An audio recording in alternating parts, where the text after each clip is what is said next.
Hallelujah. तो आज मेरा जो वचन है, गलत श्रोताओं पर ध्यान न देना। आपके जीवन में बहुत सारे गलत श्रोता होते हैं, बोलने वाले, जो आपके लाइफ में केवल और केवल नेगेटिविटी को लेके आते हैं। आप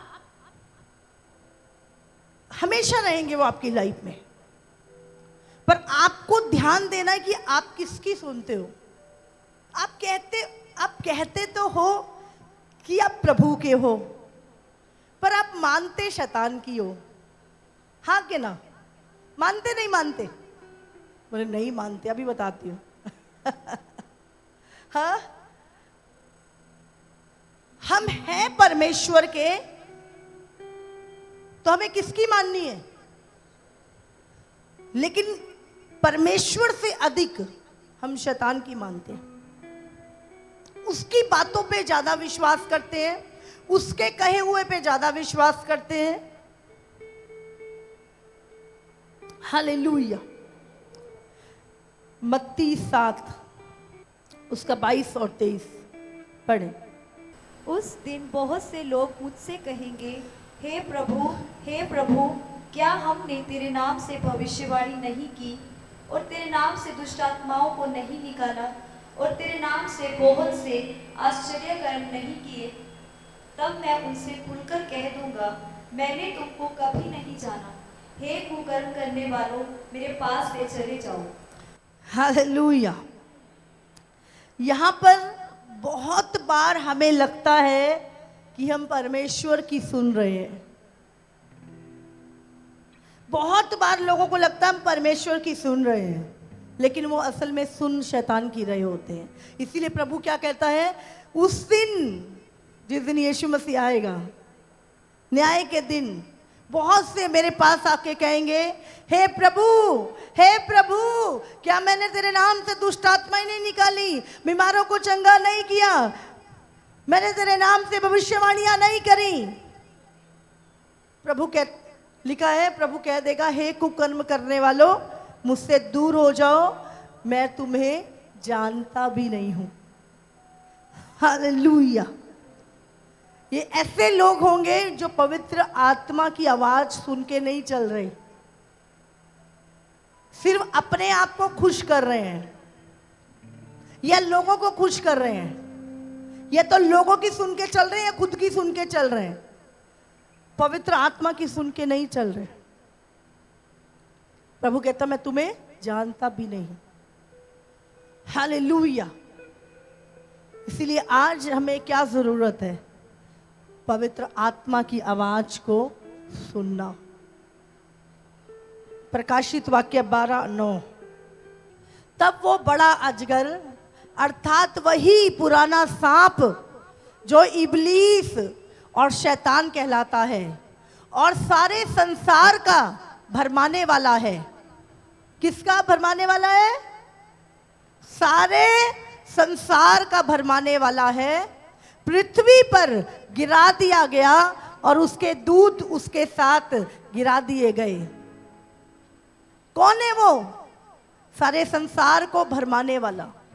बहुत सारे लोगों को लगता है हम परमेश्वर की सुन रहे हैं, लेकिन वो शैतान की सुन रहे होते हैं। शैतान की मानते, तभी तो मानते हैं शैतान की। अगर आप परमेश्वर के हैं, फिर आप शैतान की बात नहीं मानते। अगर आप परमेश्वर के हैं, आप परमेश्वर की ही बात को मानते। हालेलुया। पढ़े प्रकाशित वाक्य 19 उसका 20 वचन। वह पशु और उसके साथ वह झूठा भविष्यवक्ता पकड़ा गया, जिसने उसके सामने ऐसे चिन्ह दिखाए थे जिनके द्वारा उसने उनको भरमाया, जिन पर उस पशु की छाप थी और जो उसकी मूर्ति की पूजा करते थे। ये दोनों जीते जी उस आग की झील में जो गंधक से जलती है डाले गए। हालेलुया। कितनों को समझ में आया? शैतान के साथ वो पसी एंटी क्राइस्ट और झूठा भविष्यवक्ता भी पकड़ा गया और उसके सामने ऐसे चिन्ह दिखाए जिनके द्वारा उसने उनको भरमाया। आप जानते हैं, झूठे चिन्हों के द्वारा शैतान बहुतों को भरमा देगा। और उस पशु की छाप थी जो उसकी मूर्ति की पूजा करते थे। वे दोनों जीते जी उस आग की झील में जो गंधक से जलती है डाले गए। हालेलुया। अभी एक व्यक्ति है ना, सोचो मैं इसमें से दुष्ट आत्मा निकाल रही हूँ, दुष्ट आत्मा निकल गई, उसके बाद जाके मैं कोई पाप करूं तो मैं किसका मान रही हूं? शैतान का। मैंने दुष्ट आत्मा तो निकाल दी प्रभु के अधिकार से, लेकिन मैं वचन को नहीं मान रही, वचन को मैं तोड़ रही हूं अपने जीवन में, तो क्या होगा? प्रभु कहेगा दुष्ट आत्माएं निकाली, बीमार चंगे करे, सब कुछ करे, लेकिन क्या तूने मेरे वचन को माना? तू मेरे वचन को मानता था, उस पर चला? अगर हम प्रभु में हैं, अब ये व्यक्ति दुष्ट आत्मा निकल गई, अब इस व्यक्ति को किसकी मानना है?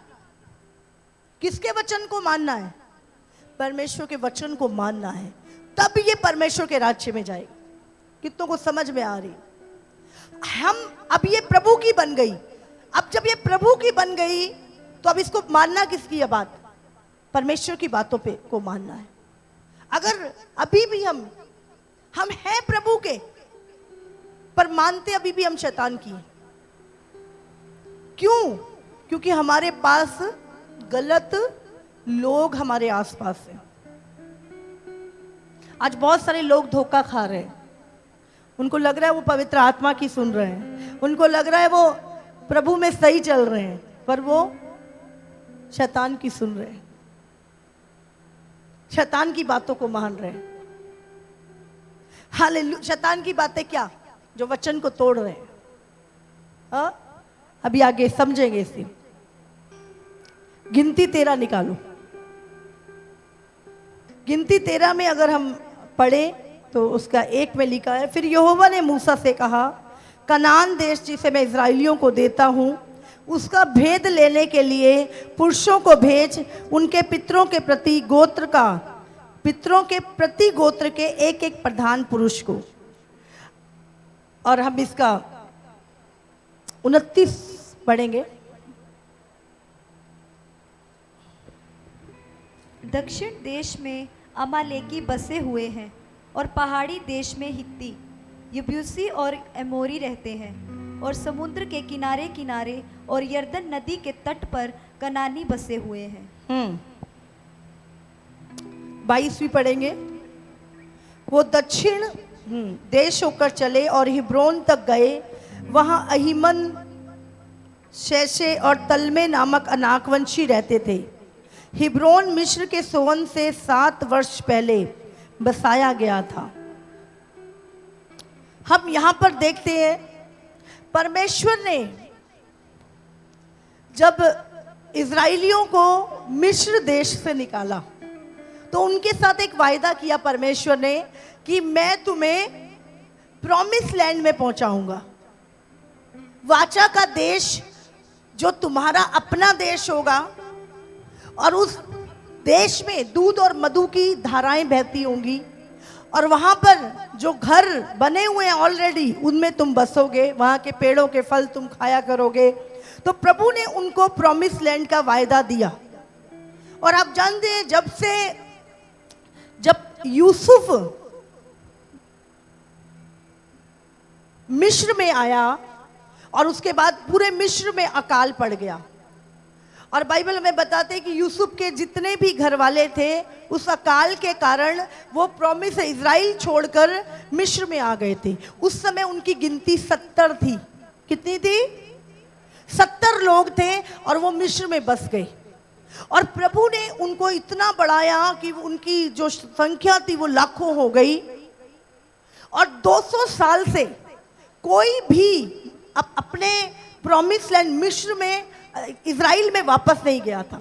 200 सालों से उन्होंने इज़राइल प्रॉमिस लैंड को नहीं देखा था। और जब परमेश्वर ने वायदा किया, जब वो मिस्र का राजा फिरौन उनको सताने लगा और बहुत ही कठोर व्यवहार करने लगा उनके साथ, और उनकी जो उनका काम था उसको उसने दुगना कर दिया, और वो कराहने लगे और परमेश्वर की दुहाई देने लगे। जब उन्होंने परमेश्वर की दुहाई दी तो परमेश्वर ने उनकी दुहाई को सुना और मूसा को उनको छुड़ाने के लिए मिस्र देश में भेजा। और जब मिस्र देश में मूसा हारून गए वहां पर, और उन्होंने, परमेश्वर ने 10 बड़ी विपत्तियां मिस्र के ऊपर डाली। किनको? क्योंकि राजा फिरौन इजराइलियों को छोड़ नहीं रहा था, क्योंकि इतने सारे गुलाम, आप जानते हैं जो पिरामिड बने हुए हैं, अगर जो लोग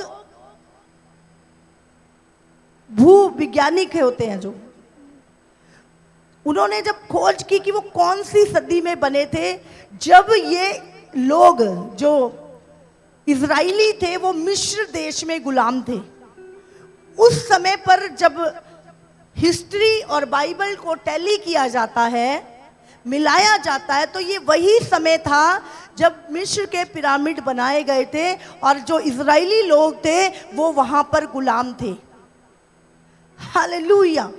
क्योंकि आज भी जो साइंटिस्ट हैं, जो बहुत बड़े विद्वान हैं, वो हैरान हैं कि उस समय पर आज जो पिरामिड बने हुए हैं 5000 साल पहले से, आज की टेक्नोलॉजी भी उसके जैसे पिरामिड बनाने में पूरी तरह से असफल है। वो ऐसी तकनीक और उस समय पर कोई मशीनरी नहीं होती थी, कोई क्रेन नहीं होती थी, और वो जो इतने बड़े बड़े पहाड़, पत्थरों के टुकड़े थे, वो इतनी ऊंचाई पर ले जाना एक मनुष्य के लिए, इंसान के लिए बहुत ही असंभव बातें हैं। और जब इसकी खोजबीन हुई तब बताया जाता है कि इजरायली लोग वहां पर गुलाम थे, और इजरायलियों की जो सहायता थी वो परमेश्वर के द्वारा की जाती थी। जब उनके ऊपर कठिन काम दिए जाते थे, उनकी सहायता खुद परमेश्वर के दूत किया करते थे। हालेलुया। तो चिंता मत करो, अगर आपको कठिन काम मिल गया है, हाँ, आपके शत्रु आपसे बदला लेने की कोशिश कर रहे हैं, खुदावंद आपके साथ रहेगा, खुदावंद आपके कामों को हल्का कर देगा। हालेलुया। तो उसी समय पर, तो अब इतने सारे गुलामों को फिरौन क्यों छोड़ता? उसके लिए तो इतने बड़े बड़े महल, इतनी बड़ी बड़ी चीजें ये गुलाम बना रहे थे, और वो कहता कि नहीं, मैं नहीं जाने दूंगा इनको। और परमेश्वर ने, बाइबल हमें बताती है कि परमेश्वर ने उस मिस्र देश के ऊपर 10 विपत्तियां डाली। वो लोग नील नदी को अपना ईश्वर मानते थे, नील नदी खून से लाल हो गई। मेंढकों को, मेंढक के स्वरूप की चीजें थी जिनको वो लोग मानते थे, उनके घर में मेंढक ही मेंढक भर गए, यहां तक कि राजा के बिस्तर में भी मेंढक ही मेंढक। टिड्डियां पूरे सब कुछ खा गई, ऊपर से आग गिरी, आग के गोले गिरे और उनका सब कुछ जला दिया। इस तरह परमेश्वर ने, और आखिरी जो विपत्ति थी वो थी मिस्र के जितने भी लोग थे उनके पहलौठे मर गए, चाहे जानवर था, चाहे राजा था, चाहे आम व्यक्ति था, सबके पहलौठे मर गए। और उसके बाद फिरौन ने कहा, जाओ, निकल जाओ मेरे देश से। और क्योंकि वो टूट चुका था, और उसे जब भेज दिया, बाइबल बताती है हमें, वो निकले जब, तो सामने लाल समुंदर आया। परमेश्वर ने उसको भी 2 भाग किया, और जैसे परमेश्वर ने जब लाल समुंदर को 2 भाग किया और इजरायली लोग उसमें से निकल गए, तो पीछे से अब फिरौन ने सेना भेज दी। बोलते नहीं नहीं, दिमाग खराब हो गया उसका, करो लेके आओ उनको वापस। और जैसे ही वो सेना भी उसी रास्ते से आने लगी, वो रास्ता उन्होंने सोचा इजरायली निकल गए, हम भी निकल जाएंगे। और बाइबल बताती है वो समुंदर जो 2 भाग था वो पूरा एक हो गया, और वो सब डूबकर मर गए। मैंने बोला, जो रास्ते परमेश्वर के पुत्रों के लिए खोले जाते हैं, केवल वही उसमें से प्रवेश करते हैं। शैतान उसमें से प्रवेश नहीं कर सकता। हालेलुया। अभी सोचो, उद्धार आपको मिला है, शैतान उद्धार पा सकता है क्या? हाँ, यीशु का लहू शैतान के लिए है क्या? नहीं, वो तुम्हारे लिए, वो तुम्हारे उद्धार के लिए है। तो जो रास्ते तुम्हारे लिए खुले हैं, जो सामर्थ तुम्हारे लिए है, जो वचन तुम्हारे लिए है, वो दूसरे के लिए नहीं है। कितनों को समझ में आ रहा है? क्योंकि प्रभु ने कहा तुम मेरा निज भाग हो। और उनके फिर निज भाग ऐसे ही नहीं था, निज भाग तब था जब वो परमेश्वर के नियमों को, परमेश्वर की आज्ञाओं को मानते हैं। हालेलुया। तो बाइबल बताती कि 40 साल, अब वो रास्ता था 3 दिन का, लेकिन परमेश्वर उनको लंबा हाईवे से घुमा के ला जंगल में से लेके आ रहा परमेश्वर को।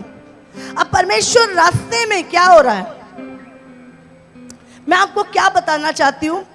2 लोग, एक आपके इधर खड़ा है और हमेशा एक श्रोता आपके दाहिने खड़ा हो। इधर इधर इधर, अभी इधर आ जाओ, एक आ जाओ, है ना।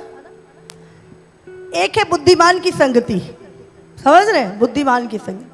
और एक व्यक्ति, इधर आ जाओ, इसके अंदर ना वचन है ना प्रभु के साथ संगति है। और आपके हमेशा 2 लोग आपके पास रहेंगे, याद रखना। एक आपको प्रभु के वचन में बढ़ाएगा, प्रभु की संगति में बढ़ाएगा, प्रभु के वचन में। बुद्धिमान व्यक्ति, बुद्धिमान कौन है? हाँ, जिसने पीएचडी कर रही है, बोलो। जो बहुत बड़ा डॉक्टर है, इंजीनियर है, बुद्धिमान कौन है? हाँ, बाइबल में लिखा है जिसके पास, जो परमेश्वर का भय मानता है वो बुद्धिमान है। जो बुराई से दूर रहता है वो बुद्धिमान है। जो पाप से अलग रहता है वो बुद्धिमान है। हालेलुया। संसार के बुद्धिमान कौन है?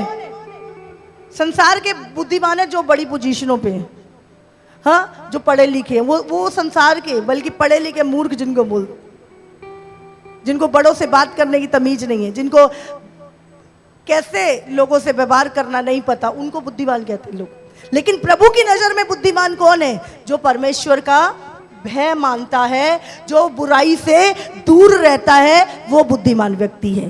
तो ये एक बुद्धिमान व्यक्ति क्या है, बुद्धिमानी की बातें बताएगा। तो प्रभु क्या कहता है? बुद्धिमान की संगति कर तो तू भी बुद्धिमान हो जाएगा। लेकिन क्या लिखा है? मूर्ख कौन है? जो अपने मन से चलता है, जो प्रभु के भय और वचन से नहीं चलता, जो अपने मन से चलता है। और वो क्या लिखा है? वो मूर्ख है। और लिखा है मूर्खों का साथी नष्ट हो जाता है। समझ आ रही है आपको? तो आपको हमेशा 2 तरह के श्रोता आपके पास रहते हैं। एक वो जो आपको प्रभु की बातों में आपको उत्साहित करता है, आपको प्रभु में इंक्रीज करता है, हाँ? एक वो जो आपको डाउन करता है, जो प्रभु से दूर करता है। अब आपने अपने कान किसको दिए? समझ रहे हैं आप? तो ऐसा ही था जब इजरायली लोग जा रहे थे, तो रास्ते में क्या हुआ? क्योंकि बाइबल हमें बताती है कि बहुत सारी उस टाइम भी मिक्सिंग हो गई थी, बहुत सारे मिस्र की लड़कियों से शादी हो गई थी। कुछ लोगों ने लड़कियां इजरायली थी पर मिस्र के लड़कों से, तो वहाँ पे भी एक भीड़ ऐसी थी। तो क्या होता था, उनको उनके कान वो दोनों तरफ, जबकि वो परमेश्वर के इतने बड़े बड़े चमत्कारों को देखते थे, फिर भी जो उनका मन था वो यहीं बैठ भरमा दिया करता था शैतान। अब परमेश्वर ने इनको वायदा किया, जब ये कहां थे? मिस्र में थे। प्रभु ने कहा मैं तुम्हें प्रॉमिस लैंड तक लेकर जाऊंगा। बोलो, परमेश्वर ने जब वायदा किया तो ये वायदा सच्चा था या झूठा? बताओ। और परमेश्वर ने उस वायदे को पूरा करने के लिए 10 विपत्तियां फिरौन पे डाली और निकाल के लाया, और वहां पे लाल समुंदर भी पार कराया। और रास्ते में जंगल में जब भूख लगी उनको, तो परमेश्वर ने उनको मन्ना खिलाया, स्वर्गदूतों का भोजन। चट्टान से पानी निकाल के प्रभु ने उनको पिलाया। और परमेश्वर आग का खंबा बनके रात के समय उनकी अगुवाई करता था, उनको राह दिखाता था। और दिन के समय एक बड़ा बादल उनके ऊपर चलता था, उनको छांव देने के लिए, ताकि उनको गर्मी ना लगे उस रेगिस्तान में। इतनी नजदीक परमेश्वर उनके चलता था, लेकिन उसके बावजूद भी बाइबल बताती है कि बहुत सारे लोग रास्ते में नाश हो गए। लेकिन अब जब ये प्रॉमिस लैंड के पास पहुंच गए, सोचो यहां से निकले और अब यहां किनारे पे खड़े हैं और अगला प्रॉमिस लैंड है, नेक्स्ट प्रॉमिस लैंड, और उसको देख रहे हैं दूर से, बहुत अच्छा लग रहा है। हम पहुंच ही गए, जैसे हमने स्टेशन आने ही वाला है, पहुंच ही गए मंजिल पे। अभी क्या होता है, क्योंकि 200 साल से वो गए नहीं थे वहां पर, तो उन्होंने निर्णय लिया कि हम वहां पर कुछ भेदियों को भेजते हैं। वो खाली नहीं पड़े थे, वहां पे कोई रह रहा था।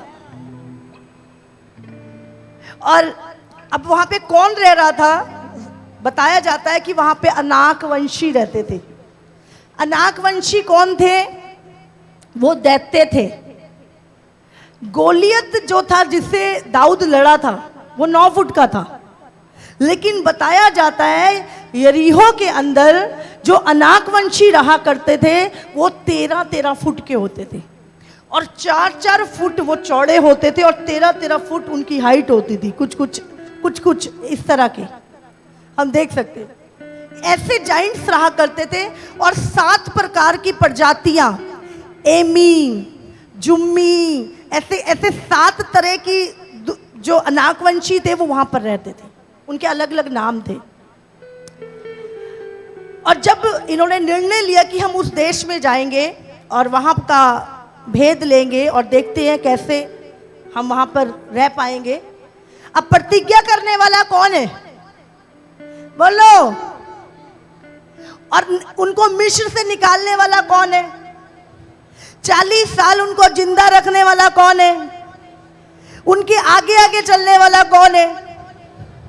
तो अब जब परमेश्वर उनको वहां से निकाला, वहां से इतने बड़े मिरेकल किए, चमत्कार किए, सब कुछ करने के बाद जब वो पहुंच गए, तब इनके मन में इन्होंने कहा चलो हम कुछ भेदिए गुप्तचर भेजते हैं वहां पर।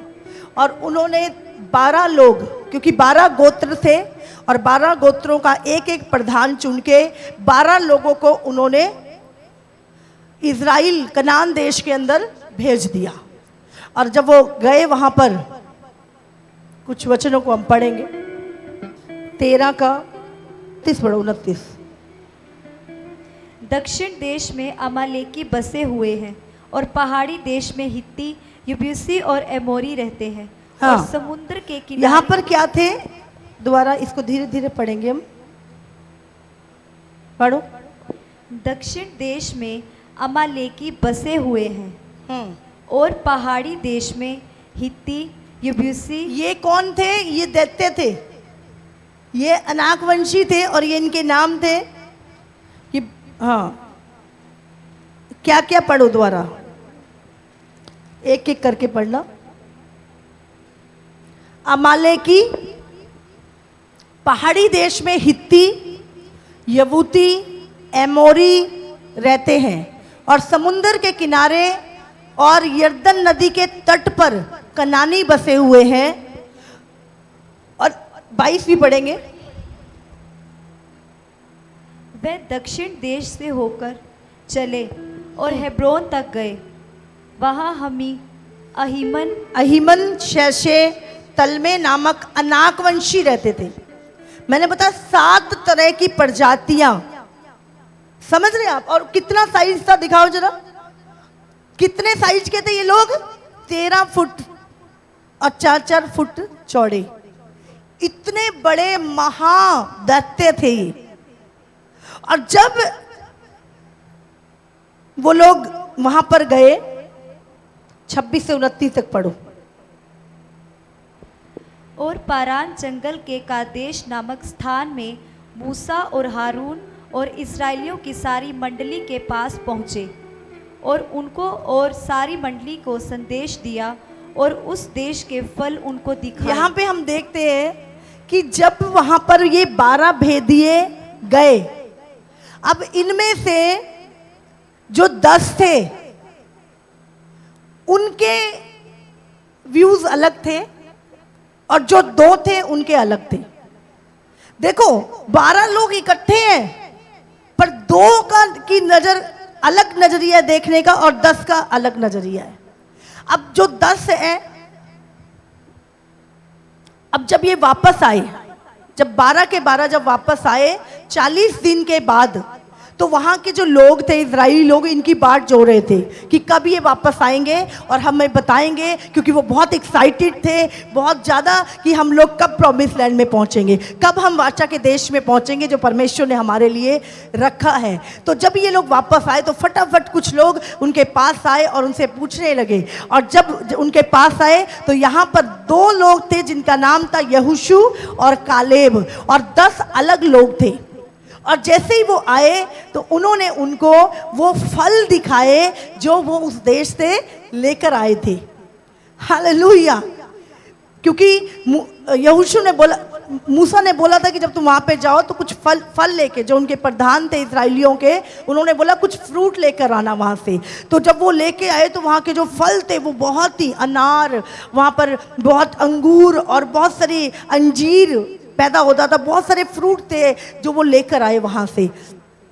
लेकिन जब उन्होंने, जो 10 थे, उन्होंने नहीं लिए। उन्होंने बोला क्या फ़ायदा, कभी खाने को मिलेंगे ही नहीं, इसलिए वो लेके ही नहीं आए।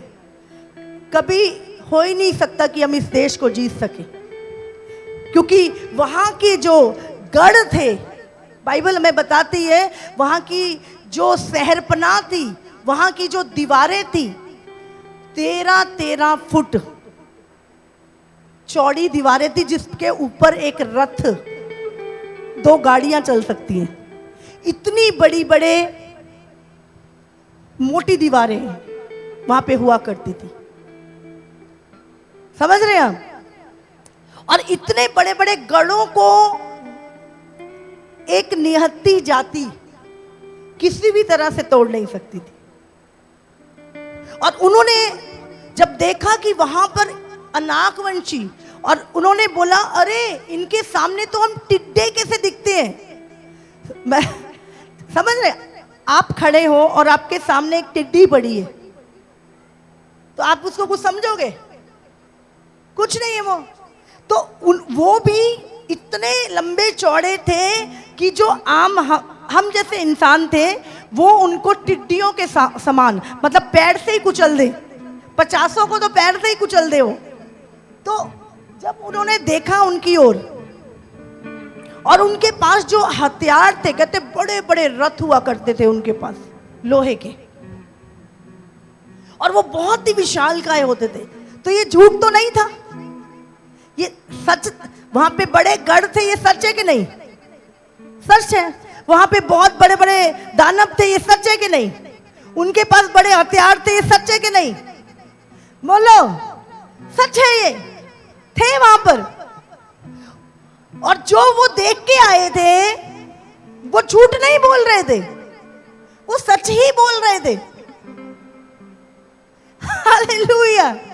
लेकिन कैसे पॉसिबल है कि एक ही मंडली है, उसमें से 2 व्यक्तियों का देखने का नजरिया, उन्होंने भी उनको देखा और उन्होंने भी उनको देखा, लेकिन अब ये 2 लोगों की जो बातें थी वो इनसे मैच नहीं कर रही थी। पूछो क्यों? क्यों? हालेलुया। हम देखेंगे आगे। पढ़ो इसको, पढ़ो पढ़ो पढ़ो 27 से। उसने उनको फल दिखाए। उन्होंने मूसा से यह कहकर वर्णन किया, जिस देश में तूने हमको भेजा था उसमें हम गए, उसमें सचमुच दूध और मधु की धाराएं बहती हैं, और उसकी उपज में से यही है, वो जो लेके आए थे। परंतु उस देश के निवासी बलवान हैं और उसके नगर गढ़ वाले हैं और बहुत बड़े हैं। और फिर हमने वहां अनाकवंशियों को भी देखा। दक्षिण देश में अमालेकी बसे हुए हैं, पहाड़ी देश में हित्ती, यबूसी और इमोरी बसे रहते हैं, और समुद्र के किनारे किनारे और यरदन नदी के तट पर कनानी बसे हुए हैं। पर कालेब ने जब क्या हुआ, सबसे पहले कालेब और यहोशू उनको फल दिखा रहे हैं, वहां पे दूध मधु की धाराएं बहती हैं, ऐसा हो रहा है, ऐसा हो रहा है। और ये जो 10 लोग हैं इनको गुस्सा आ रहा है, इनके ऊपर, इन 2 लोगों के ऊपर गुस्सा आ रहा है कि ये वो बता रहे हैं जो है, वो नहीं बता रहे जो हम देख कर रहे हैं।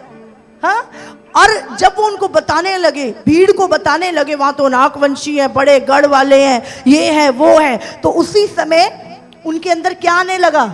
नेगेटिविटी आने लगी, उनके अंदर निराशा आने लगी। और कालेब ने मूसा के सामने प्रजा के लोगों को चुप कराने के विचार से कहा, हम अभी चढ़ के उस देश को अपना कर लें, क्योंकि निसंदेह हम में ऐसा करने की शक्ति है।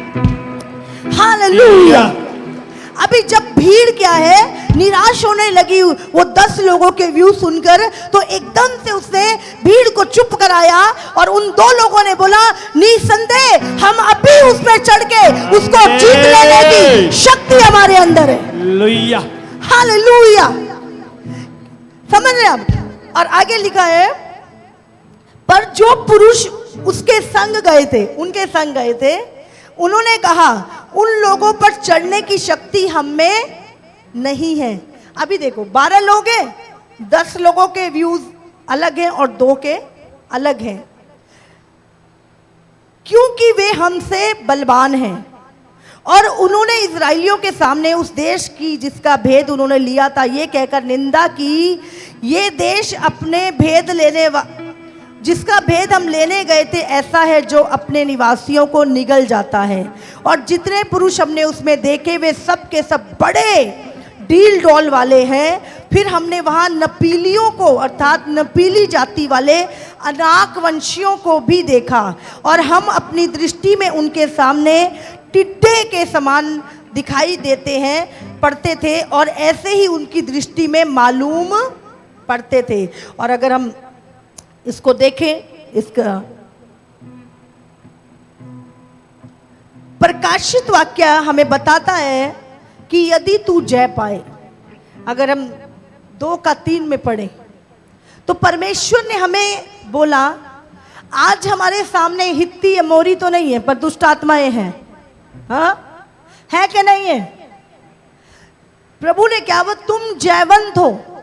अगर तू जयवंत होगा तो इसका मतलब प्रभु ने जयवंत होने की सामर्थ्य हम में डाली है। हालेलुया।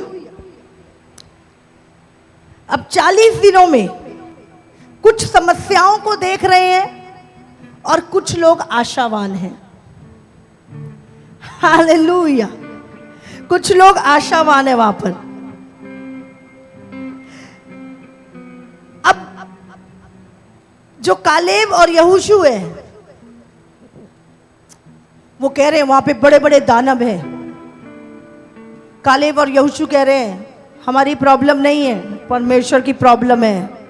वो कह रहे हैं वहां के गढ़ बहुत बड़े बड़े हैं, हम नहीं जा सकते। वो कहते हैं तेरी प्रॉब्लम नहीं है, परमेश्वर की प्रॉब्लम है। वो कह रहे हैं उनके पास बड़े हथियार हैं। वो कहते हैं याद कर फिरौन से किसने छुड़ाया था, उसे समझ आ रही है आपको? उनके पास क्या थी, वो किसको देख रहे थे? आज बहुत सारे लोग अपनी समस्याओं को देख रहे हैं और कुछ लोग हैं जो परमेश्वर की ओर देख रहे हैं।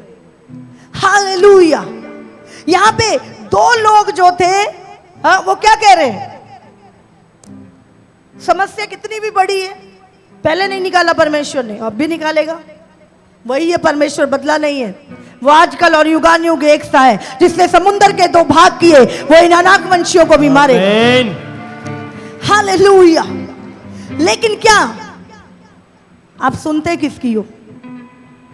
इसलिए प्रभु ने कहा चौकस रहो, किसकी सुनते हो तुम? हालेलुया।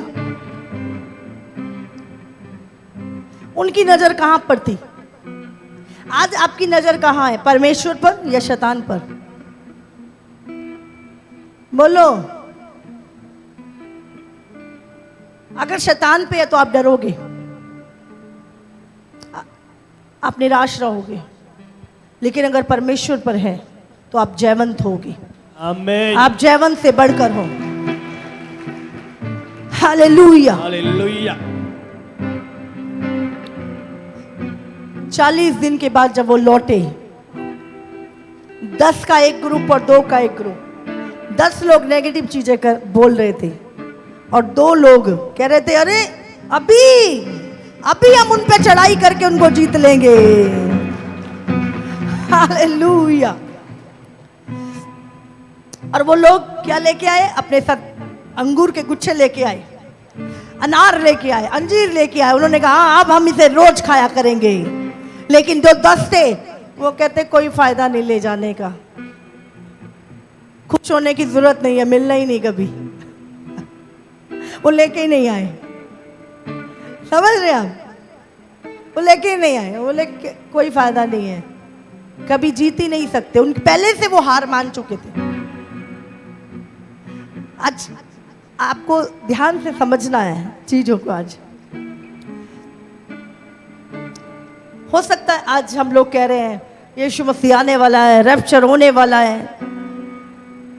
और बहुत सारे लोग कह रहे हैं कुछ नहीं होगा, ऐसी चलेगी दुनिया, सब ऐसी चलता रहता है, यही चीजें होती रहेंगी। तो आज ज्यादा लोग कौन से हैं जो प्रभु के वचन पे विश्वास करते हैं या नहीं?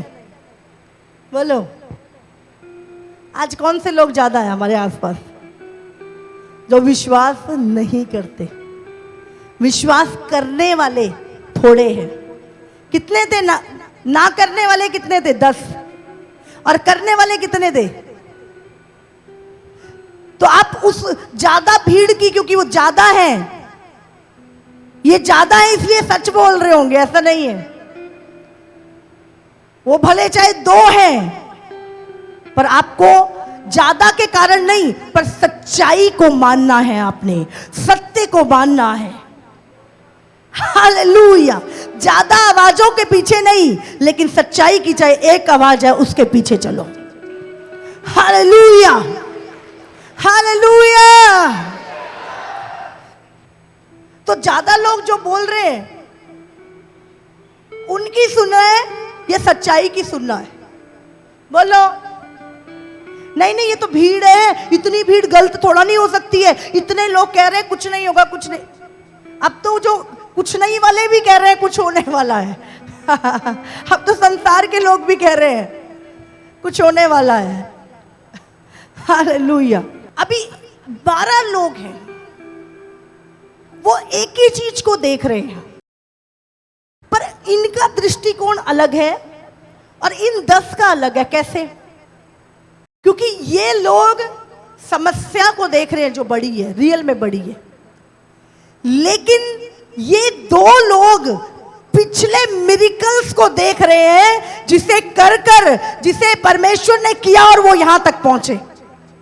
हालेलुया। उनका आधार क्या है?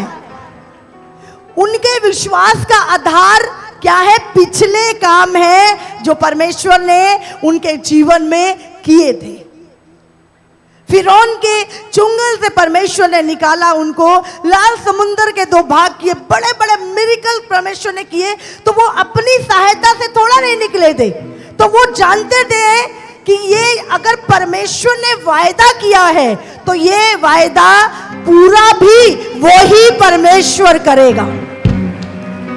तो वो अपनी सामर्थ पे भरोसा नहीं रखे थे, वो प्रभु के प्रतिज्ञा पे उनका विश्वास था। Hallelujah, hallelujah. देखो, अगर आपके भीतर जब आप प्रभु में आए, आपने विश्वास किया, आपका उद्धार हुआ, आपके जीवन में कार्य हुए, यीशु मसीह ने आपको मुक्ति के लिए क्रूस पर अपना लहू बहाया, अगर आप उन बातों पे विश्वास करते हैं तो आप रैप्चर पे भी विश्वास करेंगे। लेकिन अगर आप पिछले काम प्रभु के भूल गए तो आगे की समस्या आपको बड़ी लगेगी। समझ आ रही है आपको? अगर आपको पिछले चीजें याद है कि प्रभु ने मुझे कहां से निकाला, कैसे मुझे लेकर आया, कैसे मुझे बढ़ाया, कैसे परमेश्वर ने मुझे मन्ना खिलाया, कैसे चट्टान से पानी पिलाया, कैसे 10 विपत्तियां भेज के फिरौन से चुंगल से निकाला, अगर आपको पुरानी चीजें याद है, कैसे परमेश्वर जंगल में हमारी अगुवाई करता हुआ चला, तो आपको कोई भी समस्या अपने जीवन में बड़ी दिखाई नहीं देगी। हालेलुया। लेकिन जब होता क्या, जब आप पिछले उपकारों को परमेश्वर के भूल जाते हो, पिछले किए हुए बड़े बड़े काम परमेश्वर के भूल जाते हो, तब आपको आगे की चीजों को देखकर डर लगता है, क्योंकि आप प्रभु पर नहीं अपनी शक्ति पर निर्भर होते हो। हालेलुया। हम दाऊद के विषय में पढ़ते हैं, दाऊद ने जब गोलियत को देखा, 9 फुट का गोलियत, और दाऊद ने कहा अरे ये तो कुछ भी नहीं है। उसने क्या किया, उसने कैसे उस चीज के ऊपर विजय पाई, उसने याद किए पिछले काम। जब मैं जंगल में था और मेरी भेड़ को कोई जानवर उठा के ले जाता था, जो मुझसे बहुत बड़े बड़े शेर और रीछ थे, मैं उनको फाड़ देता था यहोवा की सामर्थ से, तो तू क्या है मेरे लिए? उसने बोला जब मैंने बड़े बड़े शेर और रीछों को मारा है परमेश्वर की सामर्थ से, एक गोलियत तू मेरे सामने कुछ भी नहीं है। Hallelujah, hallelujah. हालेलुया। जब आप अपने पिछले उपकारों को याद रखते हो और प्रभु के मिरेकल्स को बताते हो कि प्रभु ने मुझे कैसे कैसे बचाया, कैसे निकाला, वही परमेश्वर जो कहता है 365 बार मैं तेरे साथ हूं, वो आज भी मेरे साथ है। आमीन। फिर आप डरते नहीं हो, आपकी बातें डरावनी नहीं होती है, आपके अंदर से सामर्थ की बातें निकलती है, हयात की बातें निकलती है। हालेलुया। हालेलुया। आप जानते हो परमेश्वर ने वायदा करने वाला कोई और नहीं, वो ही है जो मुझे मिस्र से निकाल के लाया और मुझे जंगल में लेके आया, और वही है जो मुझे प्रॉमिस लैंड में पहुंचाएगा। आमीन। हालेलुया। फिर चाहे अनाकवंशी 13 फुट के क्या 100 फुट के भी होते, तो भी वो युद्ध जीत ले। हालेलुया। हालेलुया। लेकिन क्या होता क्या है लोगों के साथ मैं बताती हूँ, वो भूल जाते हैं कि परमेश्वर ने उनको कैसे बीमारियों से, दुष्ट आत्माओं से 40 साल की प्रॉब्लम से निकाला, और फिर परमेश्वर ने आशीष दी, और जब वो चलने लगते हैं आशीषों में, वो पिछले चमत्कारों को भूल जाते हैं और उनको लगता है अब शायद हम अपनी सामर्थ्य से पहुंचेंगे। यहीं पर लोग गलती करते हैं, जब वो अपने एक समय होता है जब उनके हाथ खड़े होते हैं और वो कराते हैं, हे पिता, हे परमेश्वर, कोई तो है जो हमें निकाले, और प्रभु उनकी पुकार सुनता है। कोई भाई बोलता है उसको, चल बहन चर्च में चल, प्रभु तुझे चंगा करेगा, और वो बहन कहती है चलो, प्रभु ने शायद मेरी पुकार सुनी है, शायद प्रभु मुझे भी निकालेगा।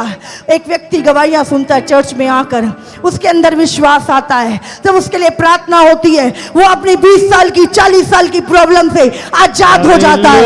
उसके बाद उसको विश्वास हो जाता है, वो और विश्वास करता है, उसके जीवन से ये समस्या, वो समस्या, दुष्ट आत्मा, बीमारियां, कर्जे, सब कुछ चला जाता है। अब ये व्यक्ति आजाद हो गया, और उसके बाद जब वो आजाद हो जाता है, अब वो आगे की जो समस्या है उससे निपटने की खुद कोशिश करने लगता है, और यहीं पर बहुत सारे विश्वासी गिर जाते हैं और दोबारा मिस्र में पहुंच जाते हैं। हालेलुया। जिस परमेश्वर ने, जहां पे कोई नहीं था, अगर वहां पे उसने आपकी सहायता की है, जंगल में आपकी सहायता की, रास्ते में आपकी सहायता की, तो क्या वो आपको रैप्चर में, क्या आपको प्रॉमिस लैंड में नहीं पहुंचाएगा? हालेलुया। लेकिन होता क्या है, गलत श्रोता, जब वो जंगल में थे और मूसा पहाड़ी पे चला गया परमेश्वर से मिलने के लिए, प्रभु ने उसे बुलाया कि उससे 10 आज्ञाएं जो देनी थी परमेश्वर ने। अब नीचे जब ये लोग, जब इनका अगवा नहीं रहा, ये भटक गए, और इनमें से एक कहता ओ कहीं नहीं प्रॉमिस लैंड पहुंचेंगे। अब जानते, जब ये 10 भेदिए आए, उसी समय भीड़ में निराशा आ गई, और उनमें से कुछ कहने लगे, कहते हैं हम में से कोई ना कोई व्यक्ति, कोई अपना देवता बनाओ, उसको फिरौन के पास भेजेंगे और वो हमें वापस मिस्र में ले लेगा। ऐसी निराशा की बातें वो करने लगे, और यहाँ पर यहोशू और कालेब चिल्ला उठे, वो चिल्ला उठे। आप जानते हैं शैतान आपको वो उसी मिस्र में लेके जाएगा अगर आपने प्रभु पे भरोसा अंत तक परमेश्वर, इसीलिए प्रभु ने कहा जो अंत तक विश्वास में स्थिर रहेगा उसी का उद्धार होगा। हालेलुया। वही विश्वास जो मिस्र में था, वही विश्वास जो जंगल में था, वही विश्वास प्रॉमिस लैंड पहुंचने तक वही विश्वास चाहिए। हालेलुया। कितना वक्त समझ में आ रही है। और यहां पर यहोशू और कालेब जानते थे क्योंकि वो पीछे अमालेकियों से लड़के आए थे। बाइबल हमें बताती है कि अमालेकी जो थे वो भी दानव थे। और जब मूसा के, याद होगा आपको, मूसा के हाथ उठे हुए थे और इजरायली लड़ रहे थे तो अमालेकियों से जीत रहे थे। तो वो जानते थे अरे ये अमालेकी जो कनान में, कोई बड़ी बात नहीं, हम पीछे हरा के आए हैं, आगे भी हरा देंगे इनको क्योंकि यहोवा हमारे साथ है। हालेलुया। तो उनको पता था कि प्रॉमिस करने वाला, अब प्रभु ने कहा रैप्चर होगा, तो प्रॉमिस किसने करा है? किसी पास्टर ने करा है? किसी प्रॉफिट ने करा है? किसने करा है? खुद प्रभु कह रहा है।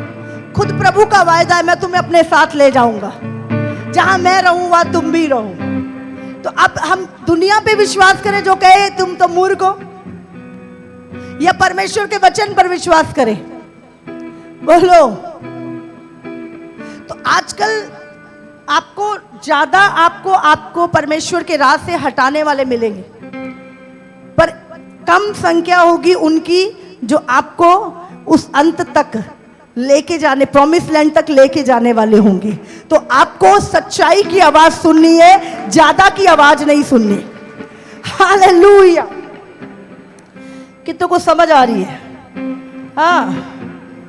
रीसांदारा बासेन दे रे बेरे बेरे बेरे बे रीखा लमांदो रोबोशिन दे रे। हालेलुया। भूतकाल की बातें, बीते हुए मिरेकल, बीती हुई बातें, बीते हुए चमत्कार जो प्रभु ने किया उसको कभी मत भूलो। तभी आप गोलियत का सामना कर सकते हो, तभी आप आने वाली बड़ी से बड़ी समस्या को कह सकते हो चल हट जा यहां से, बड़े से बड़े पहाड़ हट यहां से। ये हमें परमेश्वर पहले कर चुका है, हम इस पहाड़ से भी बड़े हैं, हम जैवन से बढ़कर हैं यीशु के नाम से। हालेलुया।